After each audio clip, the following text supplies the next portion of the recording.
Welcome to Singapore, the melting pot city-state. Question for you. What does this person have in common with this person? And this one? And this one? Well, you might be surprised to hear they all have the same nationality and were born in the same country. Confused? Let me explain. Singapore is a small city-state country located in Southeast Asia and is barely visible from a globe. But that's no surprise, because in reality, it's not much bigger than the size of Detroit, just 31 miles in width. Yet Singapore remains to be one of the most culturally diverse countries in the world, having 4 official languages: Chinese, Malay, Tamil, and English. Yet despite their different cultures, they all unite under one flag. This results in a colorful mixture of different dishes, sights, smells, architecture styles, religions, traditional clothes, you name it. If someone had gone to Singapore about 50 years ago, they would have seen this: a swampy marshland just barely above sea level. According to Singapore's first Prime Minister, there were dirt roads, rubber plantations, and forests galore. But the geographical location of Singapore wouldn't allow for it to stay that way for very long, especially in an industrializing world. Being surrounded by oceans on all sides, and lined by the Straits of Johor on its north, Singapore was in the perfect position to become an accessible port. This greatly influenced its economy and the booming international business hub it is today by bringing in goods from all over the world. This has helped their economy to flourish since their independence in 1965. Pictured here is the currency used in Singapore, called the Singaporean dollar. Its exchange rate is about 136 Sing to $1.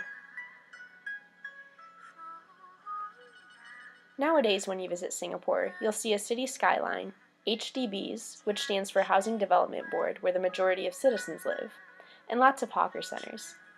What are hawker centers, you asked? No, they're not large bird zoos. Hawker centers can be described as outdoor but covered cafeterias.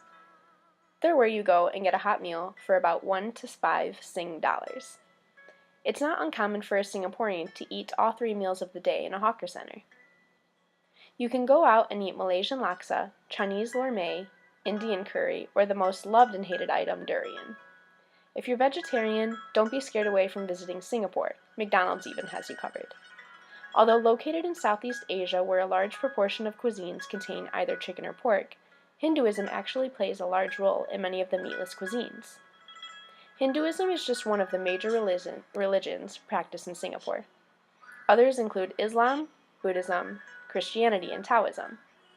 This means that Singapore displays a beautiful array of places of worship. From temples to mosques to churches, the diversity in architecture never fails to keep you on your toes when turning street corners, which most people tend to avoid. Walking outside, I mean. Well, Singapore is located just 1 degree north of the equator, which means it is in a state of eternal summer. Yup, the average temperature in Singapore is around 80 degrees Fahrenheit year-round, with a never-fading humidity percentage of 80%. Looking for a tan? Then Singapore's the place for you. If you can stand the heat, that is. With Singapore's large population of 5.7 million, for such a small space, pollution has definitely become an issue.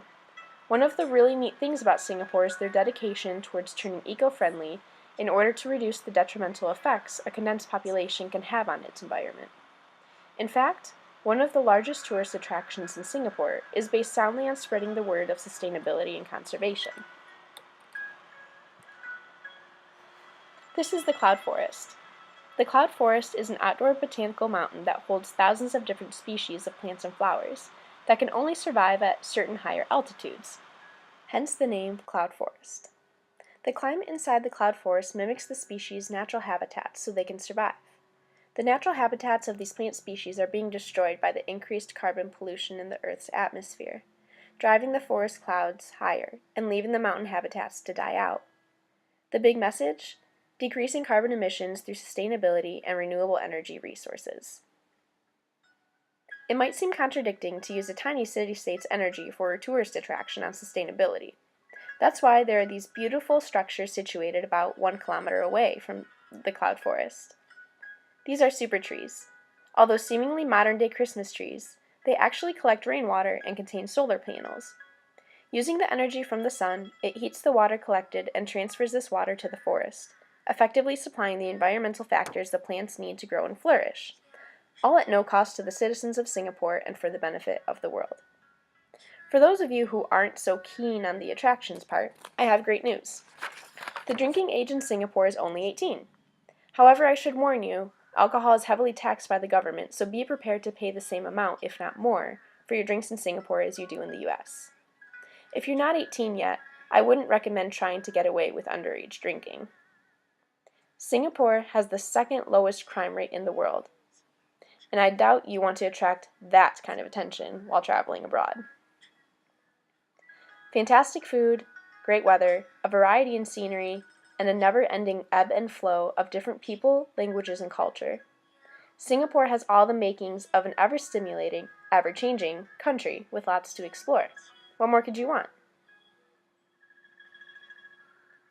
Welcome to Singapore, and enjoy your stay.